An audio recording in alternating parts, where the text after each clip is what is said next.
Good morning, St. Andrew family, and welcome to our Sunday morning online worship service. I'm Justin Bullis, and it is my privilege to welcome you here today from the St. Andrew Sanctuary.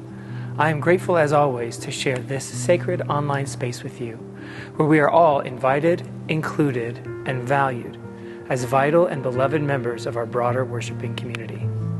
Please take a moment to visit gostandrew.com/sign-in to let us know that you're here and to share some information about yourself. We'd love to know from where or from when you're joining us today, or if you have any prayer requests or questions about our church. If you would like to explore deeper engagement with the work God is doing in and through the St. Andrew community, you can email us directly at connect@gostandrew.com. We would love to hear from you. Also, be sure to check out the announcement slides at the beginning and end of this video to see some upcoming events and opportunities to get more involved in the St. Andrew community. You can also visit the events page on our website to see an updated events calendar. Lastly, if you would like to contribute a financial gift to the work and ministry of St. Andrew, you can visit gostandrew.com/give or text St. Andrew to 28950. As Reverend Mark reminds us every week, St. Andrew is an open, affirming, inclusive congregation that welcomes all people into the full life and communion of our church. This includes saints and sinners, believers and skeptics, the lost and the found, the wanderers and the wanderers, families of all shapes and sizes, and people from every point along life's journey. No matter who you are or where you've been, no matter what you believe or even if you believe anything at all, you are welcome here and you belong here. So now let's listen together as Reverend Mark brings us the third message in our new sermon series on well-being, titled, How Are You Really? 4 Practices for Wholeness of Life. The Lord said to Moses, "Come up to me on the mountain and wait there, and I will give you the tablets of stone, which the law and the commandment, which I have written for their instruction." So Moses set out with his assistant Joshua, and Moses went up into the mountain of God. To the elders he had said, "Wait here for us until we come to you again, for Aaron and Hur are with you. Whoever has a dispute may go to them." Then Moses went up on the mountain, and the cloud covered the mountain. The glory of the Lord settled on Mount Sinai, and the cloud covered it for 6 days. On the 7th day, he called to Moses out of the cloud. Now the appearance of the glory of the Lord was like a devouring fire on the top of the mountain in the sight of the people of Israel. Moses entered the cloud and went up on the mountain. Moses was on the mountain for 40 days and 40 nights.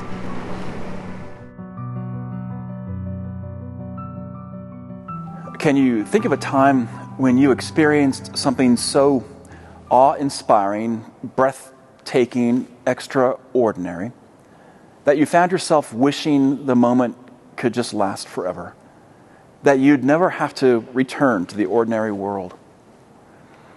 Last spring, while walking the Camino in Spain with our young adults, I had this very experience of awe and wonder. We were walking under a thick canopy of trees with just the right mixture of morning sunlight and shade washing over the stony path. The conversations among our group became rather hushed for once, and the leaves rustled in whispers in the gentle breeze, and the air suddenly became charged with a brilliant chorus of birdsong unlike anything I'd ever heard before. Not even Beethoven or Handel could compose a more beautiful anthem, nor even the greatest cathedrals in all of Europe could contain its beauty. Coupled with the fragrances of wild flower and sage and the faint sounds of a babbling brook and distant church bells, it transported me to another world, a world animated by awe and wonder and the presence of God. A few years ago, I took my son Casey on a camping trip out to Mount Princeton. At around 9 o'clock on that first night, in the fading glow of the campfire, Casey gazed up for the first time at the starlit sky, and he gasped. After years of living in the suburbs, he had never seen such a breathtaking display. Countless diamonds and pearls, luminous and blazing, cushioned upon the black plush velvet of our galaxy. We were both speechless and stunned. And that night I thought of the songwriter who wrote Psalm 19 thousands of years ago. I imagined him alone in the quiet wilderness, lying on his back, surrounded by tumbleweed and shale and an orchestra of humming insects, gazing up at the heavens as star after star shot across the dark canvas of space, as pulsars flirted and flashed, as the Milky Way arched its back from one end of the universe to the other. The psalmist looked up and he believed it was all trying to tell him something, that there was some message in the stars. And so he wrote one of the most memorable lines in all Scripture: "The heavens declare the glory of God. The skies proclaim the work of God's hands." Awe and wonder. It's a rare experience, but you know it when it happens. You can be hiking among the giant sequoias, or summiting Mount Elbert, or standing before the Taj Mahal, or holding a newborn infant in your arms, and it just washes over you. Reverence, immensity, ineffable beauty. The German theologian Rudolf Otto, he called it mysterium tremendum. He said awe consists of two experiences: the sensation of trembling, which comes from being in the presence of something overpowering and vibrantly alive, and the sensation of mystery, which evokes feelings of being astonished or thunderstruck. It leaves you, in other words, feeling so small. It renders you speechless. It takes your ego out right at the kneecaps. But it is rare, because in the modern world, smallness, trembling, vulnerability, these don't get us very far. We're always large and in charge. We divide and conquer. We leave no stone unturned. We don't like surprises, and we do not welcome mysteries. We solve them. One of the most prophetic movies of the 1990s was a film called Grand Canyon. And in the film, most of these characters are living what you might call awe-starved lives. They're in a world that's lost its moral compass. Every day, people are shot on city streets, and babies are abandoned in vacant lots. The Grand Canyon becomes a metaphor for the growing rift that divides our society, as well as the beauty and awe that we all long to experience which has the power to reunite us. In the film, one of the characters says, "The world doesn't make any sense, and we're getting used to it." 30 years later, doesn't that statement still ring true? The world doesn't make sense because we live such awe-starved lives. We've forgotten how small we really are. We've forgotten how to tremble before the ineffable. In our story from Exodus today, God calls Moses to a special meeting on Mount Sinai.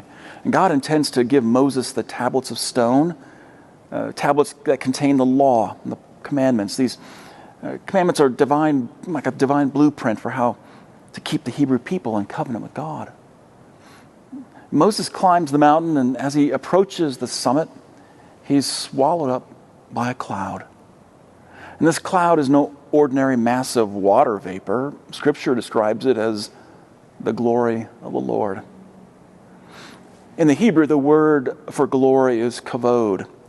And kavod has two different meanings. On the one hand, kavod refers to the honor, the majesty, and the utter greatness or immensity of God that inspires a sense of respect and reverence for God. And so kavod means magnificence or splendor. But kavod was originally a business word.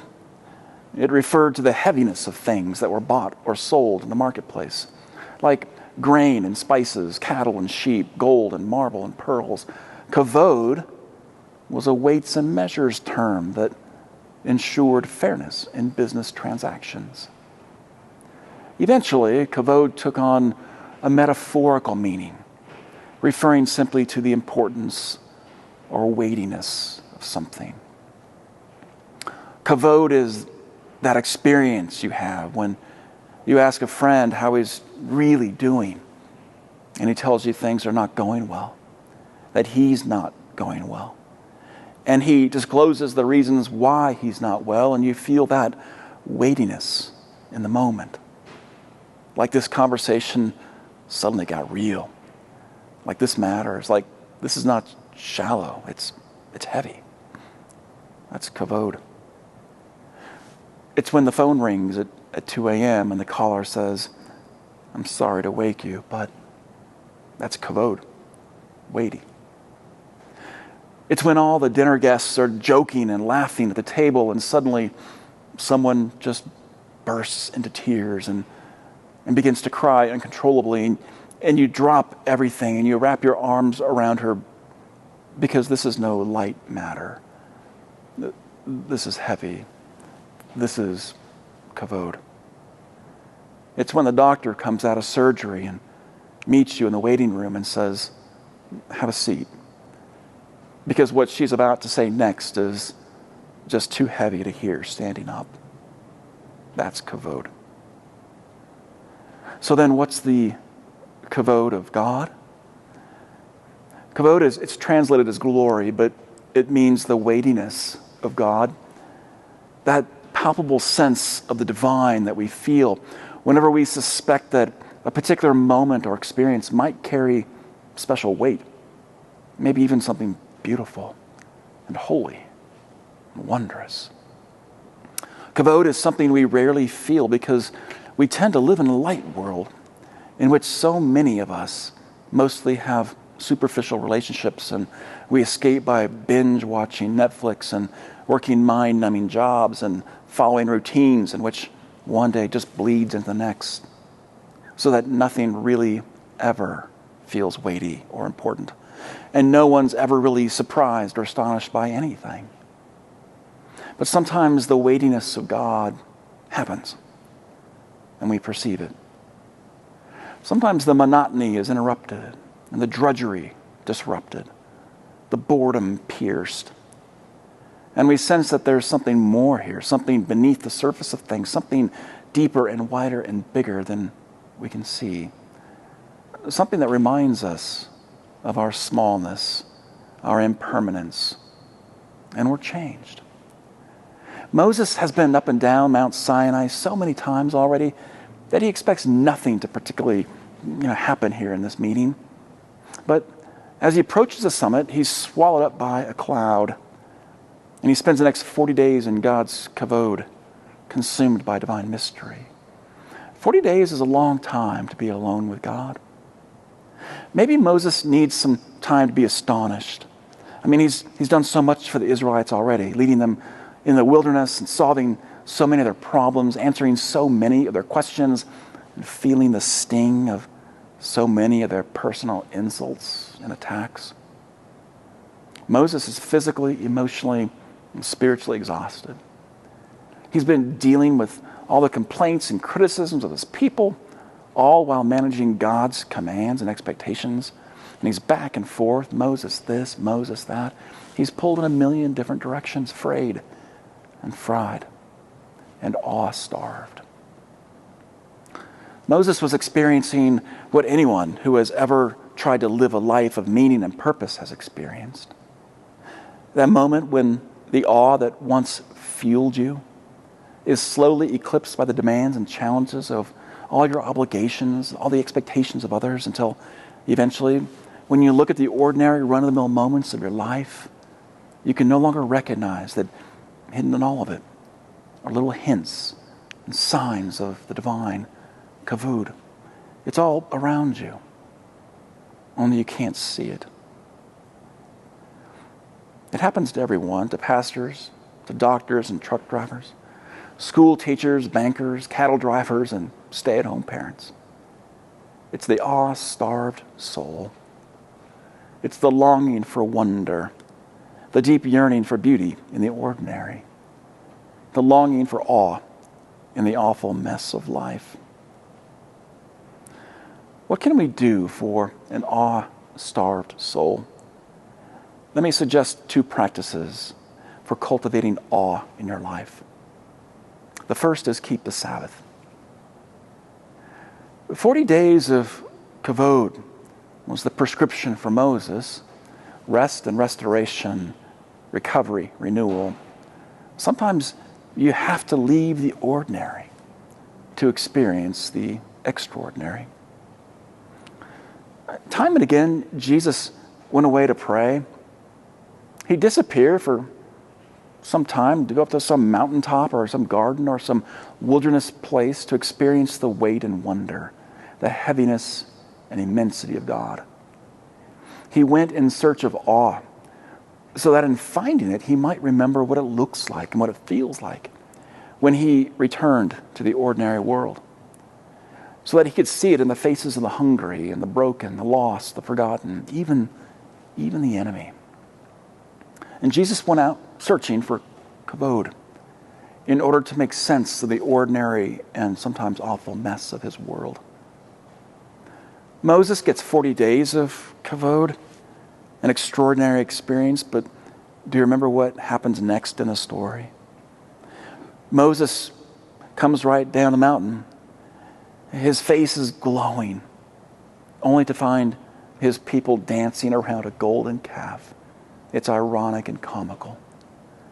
It'd be like coming home from an awesome weekend getaway, only to find that your basement is flooded and the baby has an ear infection and the dog turned the whole couch into a chew toy and the rent's past due. Doesn't it always seem to work that way?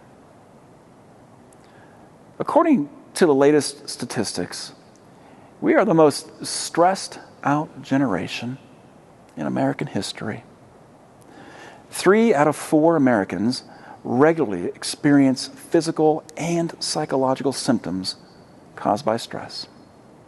1 out of every 3 are living with extreme stress.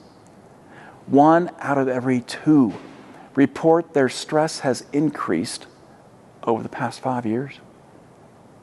And 1 out of every 2 report lying awake at night due to their stress. In our unrelenting busyness, we've lost the rhythm between work and rest. All of life requires a rhythm of rest. There's a rhythm to everything. Inhale, exhale, inhale. There's a rhythm to your breathing that's essential to keeping you alive. You wake, you sleep, you wake. There's a rhythm to sleep.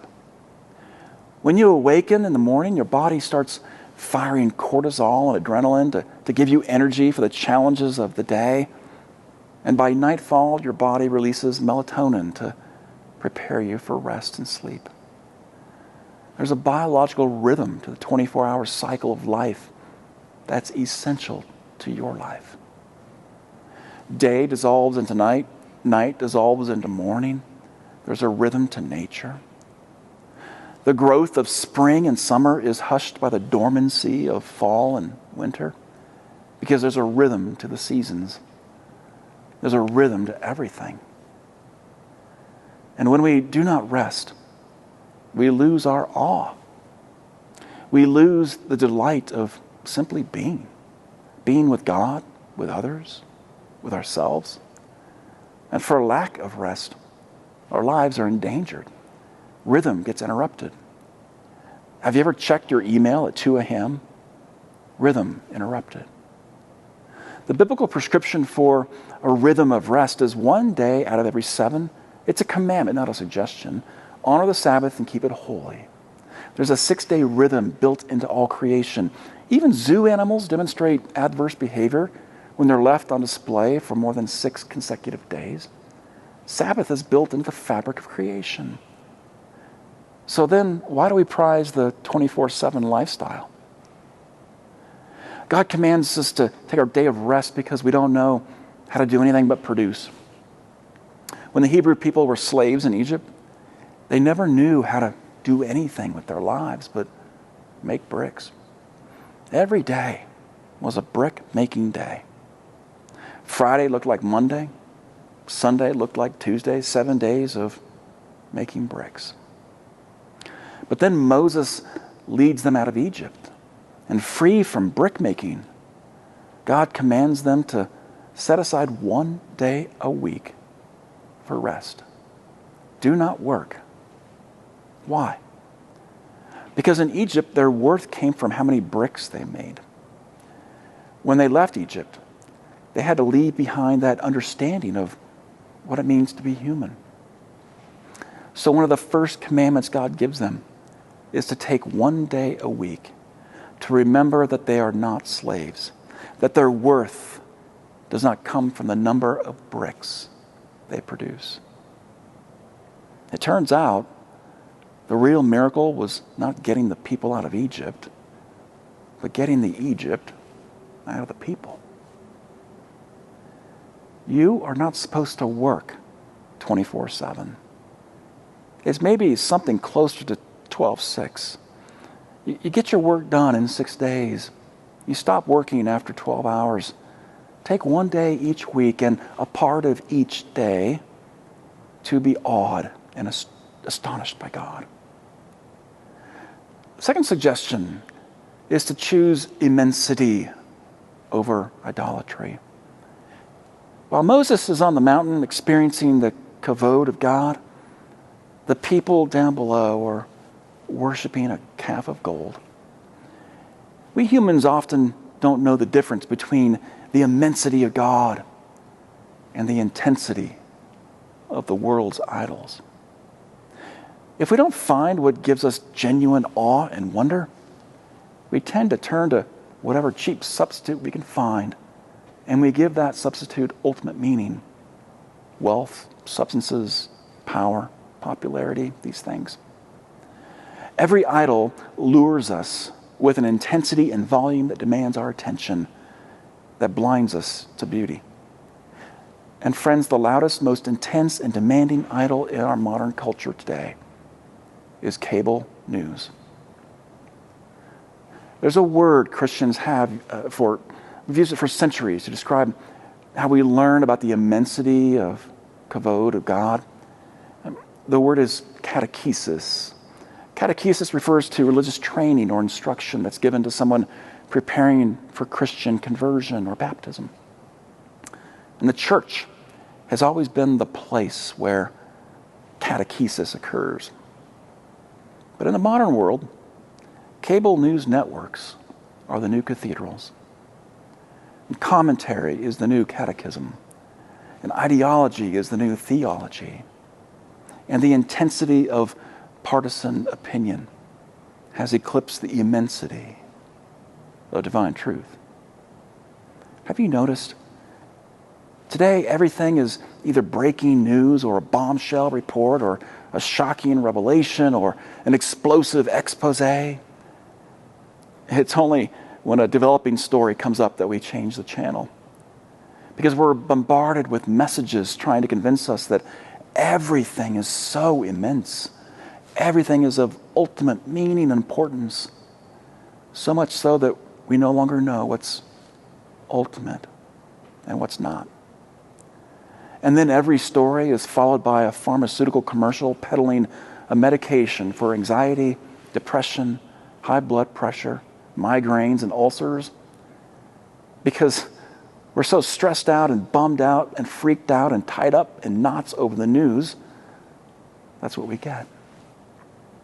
Every cable news network recorded record viewership in 2021. Meanwhile, the average church in the U.S. saw a decline in in-person worship attendance of 51%. The average American watches 24 hours of TV every week, the bulk of which is cable news. And we subject ourselves to this cultural catechesis every single day, 24/7, hour after hour after hour. And for Christians on both sides of the political aisle, it's the modern day golden calf. And then we come to church for just 1 hour a week, and we wonder why we are so awe-starved and angry and polarized, and why the world doesn't make any sense and we're getting used to it. When we confuse intensity with immensity, we lose that healthy sense of smallness and humility in the face of God's greatness and magnificence. And we just shout into the noise. But the truth is never in the noise. And that's what Moses' story teaches us. Kavod rises above the noise. It's in the cloud, where only the voice of God can be heard. Our takeaways for today: there's an awe-filled presence in the world that's deeper and wider and bigger than we can imagine. To find it, keep the Sabbath. To experience it, choose immensity over idolatry.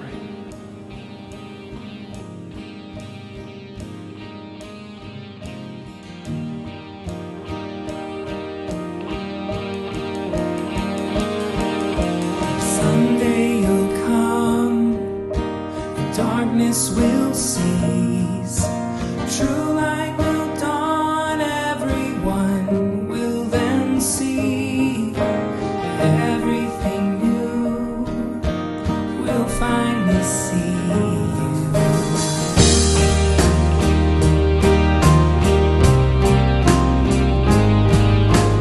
Waiting the day, searching for more, while all along you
Hi, I'm Reverend Amy Stapleton. And I'm Lexi Banbury. We are here today to share more about some new things happening in the area of justice ministries at St. Andrew. Are they new or old things? Because social justice is a pretty old concept, like going back to Micah 6:8. True, and here's the thing. Our baptismal vows as United Methodist include our commitment to resist evil, injustice, and oppression in whatever forms they present themselves. The pursuit of justice and compassion are at the core of faithful action. That makes sense. St. Andrew has a long history of engaging with our neighbors, community, and world. The hope is to deepen our commitments and connect our witness across areas of ministry, including engaging people through education and journeys towards justice in the areas of race, climate justice, sexuality, human rights, and social equity, just to name a few. And as cool as it would be to be known as the Justice League, we will instead have a Social Justice Council that will coordinate groups and facilitate a shared witness across St. Andrew, where people can be involved in a variety of ways. So let's talk about what's next and why it matters. Hi, my name is Matt Sassali. I'm a history teacher here in Douglas County School District. I've been teaching in the school district for 18 years, and I'm a new member here at St. Andrew, and I'm very excited to be a part of the community. And I'm very excited about the social justice initiatives the community is taking on. Seeing it firsthand through Douglas County School District, there are a lot of efforts by outside groups to really bring and stop the conversations that need to happen from happening in our community. And I think if we as a community can recognize that and see that this work needs to be done here at home, right, that shows the importance of what it is we're trying to accomplish. We also have a racial justice series starting this week. This spring, we will dive deeper into looking at movements for human rights around the world and have our first journey towards justice pilgrimage to Jordan and Palestine. More information about these opportunities and other ways to engage can be found on our website at gostandrew.com/justice. And if you're interested in connecting with social justice ministries, you can always reach out by emailing justice@gostandrew.com.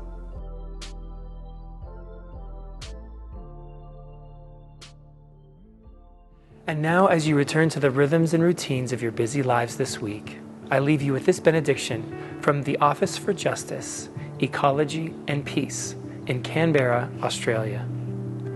God of wonders, you show us your beauty in all created things.